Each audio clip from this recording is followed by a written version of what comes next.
There we go. What is going on, everybody? It is Yards After the Catch. It has been a day, folks. Let me tell you something.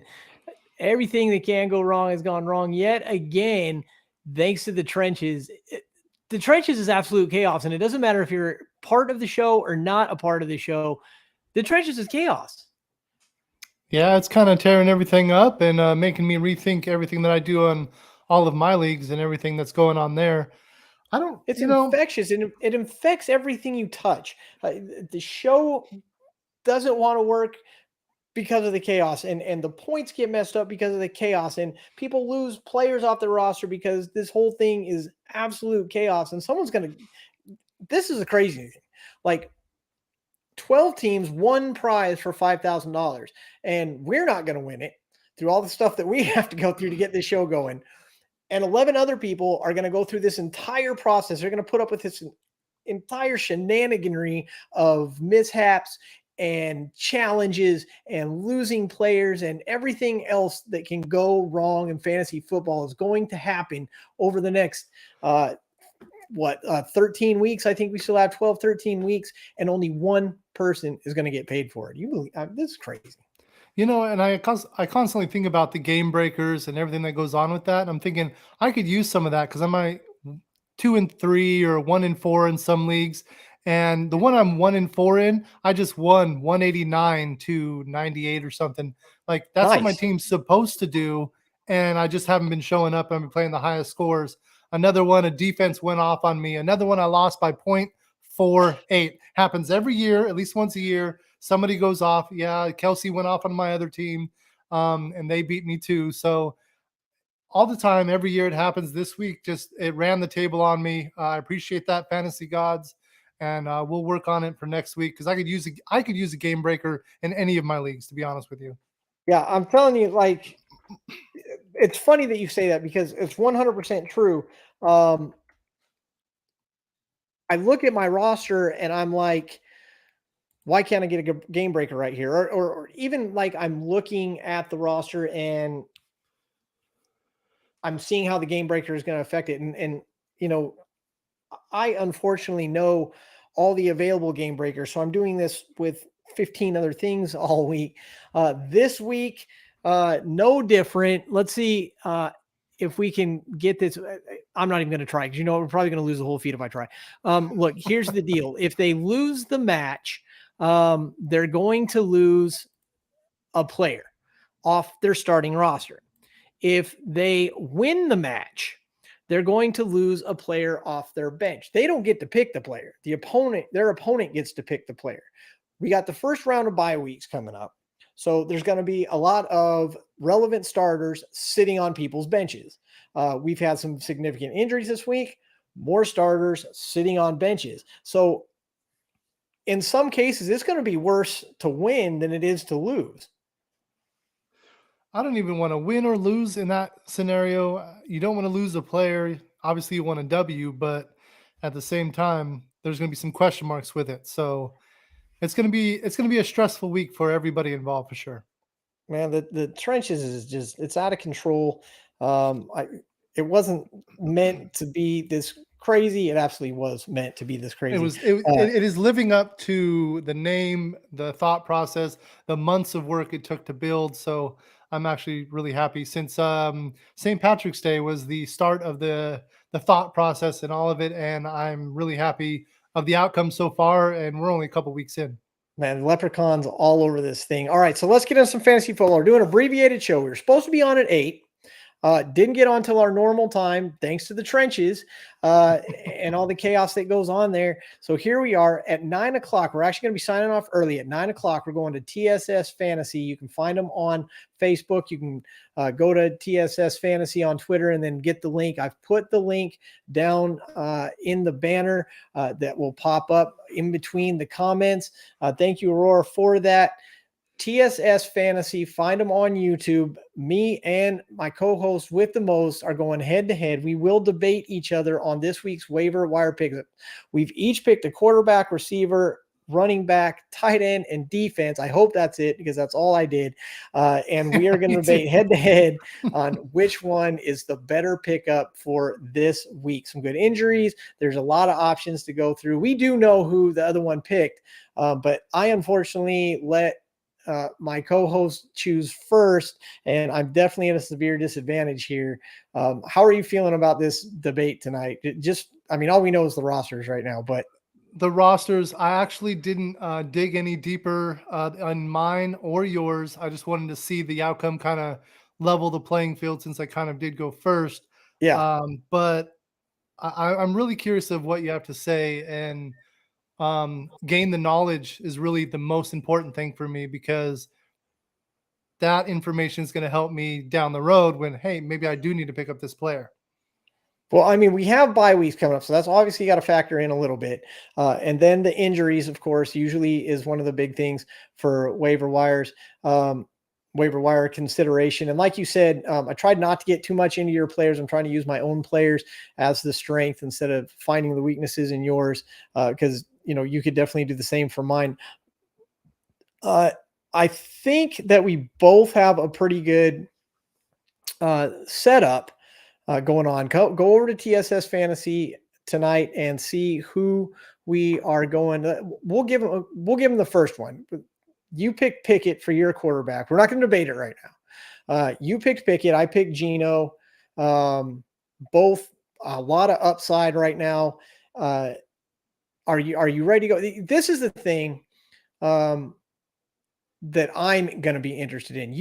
I'm kind of like I like to get into the analytics. I like to look at the numbers. I like to dig into the data, and I don't know if you do yet. And we're going to see how this comes out with that. Yeah, you could research real deep and go in depth on the data. There is a little bit of luck involved, and a little bit of hopeful and fingers crossed and fantasy gods and whatever else you want to put on there.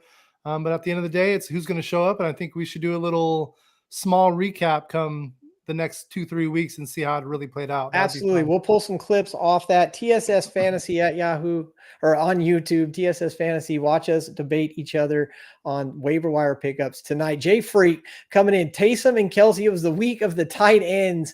Is it 8 touchdowns between the two? 7. I don't know. 7 or 8. I can't remember if Taysom had 3 or 4, but yeah, 7 or 8 touchdowns between 2 tight ends. God forbid it was a super flex lead, and you might have had both of them or something like that. Aurora asks if she will be able to watch the debate through Facebook Live. They will be on YouTube. It will not be on Facebook Live. It will be on YouTube. You need to go to TSS Fantasy. I don't know if they broadcast through their Facebook or not. They might. But I know that they will carry the broadcast live on YouTube. So go to TSS Fantasy. Let us know if you're trying to find the link and you can't find it. We'll help you find it. But the link is right there at the bottom. It is on our Twitter feed at armchairalpha.com. A couple tweets back, not too many. You will see a link for the debate. Actually, I think the last tweet has the link as well for the debate tonight. So tonight, 9 o'clock, minutes away, we will debate each other. Let's talk about this week real quick. Since Jay Freak brought it up, thank you, Jay Freak, for doing that. Tight ends having a field day, going big. Kansas City, Oakland, final game of the week, going big. A lot of teams, a lot of games got decided last night. Were you a part of any of that craziness? Yeah, Kelsey. I was hoping Kelsey would go back to 2018 and just get like 1.8 points or 3.8 points, because I was winning by 5 points before last night, and I don't know, what I lose by 30, so that hurt a little bit. You take what you can get. I can't beat when the defenses goes off. I mean, I even have Justin Jefferson give me 33, and that didn't help when Kelsey got 35. So you win some, you lose some. I mean, I guess I definitely had a piece of that last night. It was fantastic. I don't mind saying Kelsey definitely saved my day, saved my backside. I was way down, but obviously Kelsey was able to cover that. Jay Freak, there's the link for you for that debate. Let me know if you're having trouble working it. who are your other guys that kind of showed up for you? Or we can do both because we're on a abbreviated time schedule. So we'll go with guys that studs and duds, booms, busts, uh, big plays, and bad players. I mean, who I comes to mind off appreciate the it. rosters? Gabe Davis, I really do Gabe appreciate. Davis, man, yeah, He showed up wow. for me large. I do appreciate that finally, especially with the other small little weeks he did. So you get what you get. Finally everybody showed up at once, and it's like a hit and miss every week. So it's all right. It's a lot. It's a Gladys long says season. Gladys says, expect the unexpected in fantasy football makes it beautiful. One of the 12 competitors on the trenches having to deal with the unexpected. She is well versed in it over the last 5 weeks. Thanks for joining us, Gladys. Yeah, she knows a little something about unexpected for sure. And she's absolutely right. It does make it beautiful. I think that's probably one of the biggest feedback comments we've gotten about the trenches is people love the chaos. People love the craziness. Because there is a lot of it, and even not even on the show, just week in and week out, you're watching someone like Josh Jacobs showing up and getting you 35 plus points the last 2 weeks or something, and he's under the radar, and I'm like, oh, okay. And Well, now everyone, go Alex had ahead. brought it up, and a lot of people are bringing it up. And you're right; that is the great thing about fantasy sports in general is that they're very difficult, and you're always going to get surprises like two tight ends scoring 4 touchdowns a piece, and stud quarterbacks like Aaron Rodgers who usually show up not putting up numbers. Um, you know, Lamar Jackson deciding when he wants to show up. The Buffalo Bills just rampaging on everybody. The Detroit, like Jay Freak says, didn't show up. They were the Detroit highest Detroit hasn't scoring shown up for a team, while. and this year they were the highest scoring team, and then they put a big old fat zero. So yeah, Well, what's funny is through the first 4 weeks, I'm in a league. There was a competition between quarterbacks first 4 weeks. Jared Goff actually won for most points over 4 weeks, accumulative points over 4 weeks. So Jared Goff, Detroit, there you go. And then you see what you actually should expect, I think, as a Detroit fan, which is sad. I'm not trying, I'm not even digging no, at Detroit fans. I feel bad no. for Detroit and I feel bad for Detroit, Cleveland. yeah, I Those don't are feel two bad for teams. Cleveland. I don't feel so bad for New York anymore. Those guys are showing up, getting a spark from the MILF Hunter, I guess. I don't know. You know, he was so hard not to put on my list just to talk about it, but um, they're doing a lot of things. The Jets, the Giants. I mean, everything that's going on over there. I mean, they're 4-1. One of the Jets, It's 3-2 it's too. sad to see my Steelers. I knew the Steelers weren't going to have a great season, but it's sad just to see. Oh, it's Uh, coming, and you'll find out on the next show. oh yeah, exactly, exactly. Najee just not showing up this year. I said Josh Jacobs was going to have a good year. I drafted him at least in one league. Couldn't get a hold of him in the other ones. I don't think I was the only one. The experts at the beginning of the year would tell you that Josh probably wasn't even going to be there. A lot of people saying Josh wasn't going to be there at the start of the season, wasn't going to make it through the whole thing. And like you said, now he's putting up 30 plus 2 weeks in a row. So, hey, Aurora says she doesn't feel bad for Cleveland anymore, I guess, because they got rid of Mayfield. Oh, see what I did there, Aurora. I'm just kidding, sort of. Someone's a little upset about a flag plant 4 years ago. Still, it will. It wouldn't have been so bad if I hadn't been there. Yeah. Speaking of college, Yeah, exactly. since we got to get out of here soon. I do want to get to college chaos. I'm gonna give it 4 more minutes. We're gonna go 4 more minutes. We're gonna get into college chaos because I do want to get into it. You had another pretty good week this week in college chaos. So stick around if you're into college football, and we will talk college chaos. But I want to stick on NFL right now. Obviously, we're about to debate waiver wire pickup. So for that sake, for the viewers, for the fans, for the people who watch us for waiver wire pickups, look, we're going to be talking about Pickett and Geno at the quarterback position. We're going to be talking about Walker, of course, at the running back position. He's really the only one, the biggest one you need to talk about. But I'm bringing up Tevin Coleman. You'll find out why on the debate TSS Fantasy on YouTube. Go look them up, and you can watch us debate waiver wire picks. We'll be debating Jacoby Myers on my end, and you went Sakir, right? For your wide receiver for the Buffalo Bills. Tight end, of course, Michael goes with Taysom Hill. Obvious look, but I'm going to tell you why dipping into the I guess the deep sleepers, the guys that you're going to overlook. Greg Dulcich in Denver. You probably don't know the name because he hasn't played a game yet, but I'm going to tell you why Dulcich should be someone that you're looking at. That's what I'm excited for. Try to convince you why Carolina's D is a good one to pick, and I will be heading up the argument for New England this week. So those are, two people at every position. Who's that, Jay Freak? Which one don't you want us to grab? There's 12 players right there for you. Who else, did you consider? You said you considered a few other players on the waiver wire this week.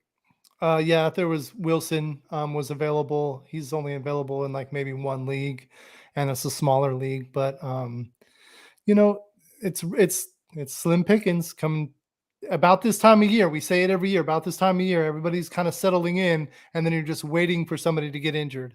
And it's happened. And now the waiver wire, the fab money's going to go crazy tomorrow, or at least you're not set with your team. Last week it was Algier. It was Patterson who went down, and Algier, big running back pickup. Running backs, I think, are like the sparse commodity, right? Yeah. Hawk on the bye. Jay Freak says he's looking at Dulcich. I'm curious to see. I'm gonna be interested to see who else picked up on this. Jay Freak already admitting that he's going to be putting some fab on it.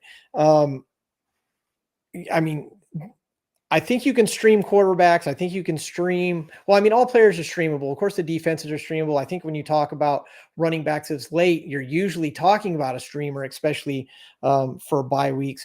But like you said, we have a unique situation. The fact that Walker is going to be stepping into that lead role. We had Gordon do it last week, but it was Gordon, and I don't think we really expected that much. I think we expect a lot more out of Walker, don't we? You do expect a little bit more out of Walker. I would believe him more than anybody was the best pickup this week, but I can't really say much more because he's on my list. So. I understand, but we all know that Walker is definitely the running back to target, but there are other choices in Arizona. There's choices in San Francisco. There's some choices around the league if you're not ready to pony up the fab money, or if you lose the fab fight for Walker, or if you just let everybody else fight for Walker and you go somewhere else. There are options that you can get some plays out of, especially with Connor not living up to his expectations this year. Expect a change to happen there, at least a shift in play and who's going to be toting around the rock. Let us know if you got any questions. Let us know who just bombed on your roster this week, or who showed up for you. Who'd you get lucky enough? Jay Freak, before we get into college chaos, he's going to drop a little strategy on us. His plan was to sit tight, and then Monday, if you needed the tight end points, grab a tight end that no one knows about and play him. That's a good strategy. I actually was going to do that with the 1 o'clock games because I had Thomas, who didn't play, of course, and I was going to add Disley. But I have a family, and I have the trenches, and I have a lot of responsibilities. And next thing I know, the game started, and I missed out. So I got 0 on Thomas, and I lost that. You want to see something funny? Make sure you follow through. What's that, right?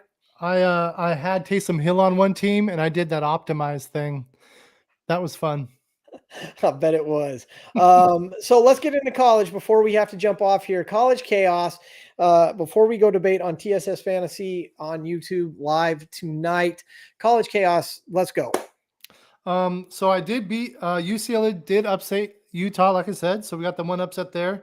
Kansas lost to TCU, but Kansas lost their quarterback. So he went down early. So there was an issue there. I think that could have been a game changer. Notre Dame did beat BYU, number 16. So see you later. And of course, Tennessee still won. Hence, why I split again this week. So 2 split's not bad though. I'll take a split. As long as you bet them all, as long as you didn't parlay them. It just depends on how much you put on each one, and worse, you came out even, right? Most likely. Right. So you'll take a split. You walk away not losing money. but I'm not splitting this week because you can't have a tie in college. So I'm going Georgia Southern over 25 James Madison, just because they That's showed up. nice. Hey, it's a cheap pick. But you know what? So was Walker, and I'll let you have it because it's so smart. Yeah. Since they ended up losing, number 20 Utah is going to upset number 7 USC. 20 USC's Utah over USC. Yeah, Utah's really well. Didn't they it's lost this week, right?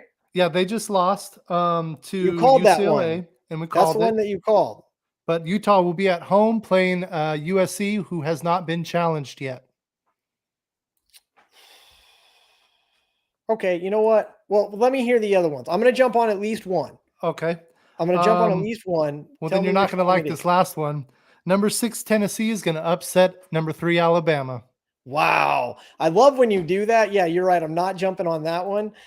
So I will definitely jump on the Utah one for that. I wish I had it pulled up in front of me because I would love to make one for myself. We've got a couple minutes. Can you run through a couple of them that you were maybe looking at and decided not to do? Texas Tech at Oklahoma State. I don't think that's going to happen. Auburn at Georgia. That's not going to happen. Well, Vanderbilt is playing Ole Miss at number 9. That's not going to happen. Sorry, that's the wrong week there. Let's see. We want to do.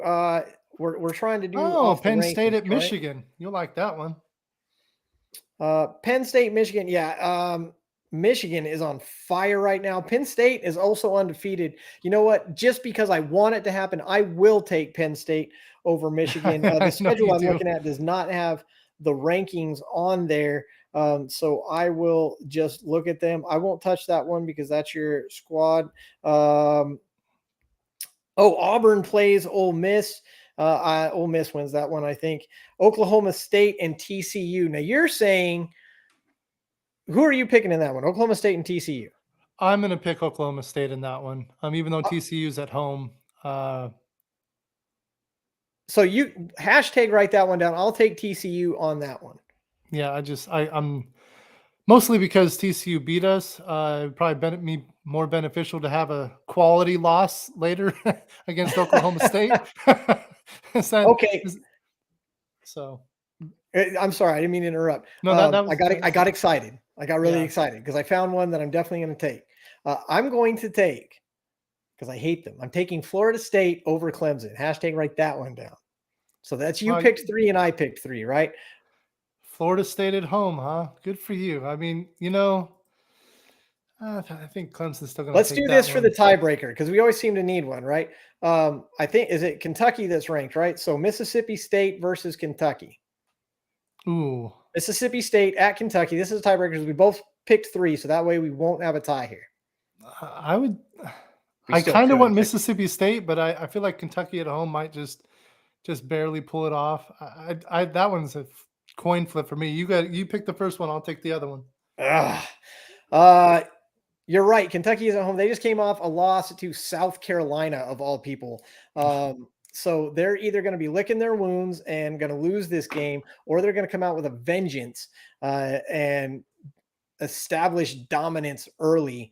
Wow. I'm going to I've been taking a lot of the home teams. I'll stick with the home teams. I'll take Kentucky. I don't want to, but I will. I'll take Kentucky. I'm going to give you Mississippi State. I appreciate even though I had picked Mississippi State for an upset earlier this year. No, I want Mississippi State. I'm sorry. No, I already said it. I said Kentucky. You got to go with your answer. I took my finger off the piece, and I'm going with Kentucky. There you go. I think they're going to lose. That was a poor pick, Chris. That was a poor pick. Bad strategy. Bad. It's almost like you're getting ready to lose again tonight. Oh, man. College chaos brought to you by the trenches and all the other chaos that ensues. Mississippi State is ranked higher, and I should have taken Mississippi State. Thanks, Jay Freak, for pointing that out. I definitely should not have taken Kentucky. I think I handed you one there. But join us next week. Maybe the trenches will be live. I don't know. We might not do the trenches live anymore. It's God, but we might just embrace the chaos and go for it. Join us for the trenches when the episode drops on Friday, whether we go live or not on Tuesday, every week for Yards After the Catch. And head over to TSS Fantasy on YouTube right now to watch me and this guy debate waiver wire pickups. Who's going to win? Who's going to come back picking Kentucky? Have a great week. Rube, you got anything to take us out, bud? No, I'm ready to take you down, hopefully. And I just would like just 1 week, all wins. That's just to make the weekend a little bit better, and sun shine a little brighter. But I hope the best for everybody. Best of luck this week, and come and ask us questions anytime. Best of luck in your matchups. Happy fantasy, and everybody. See you next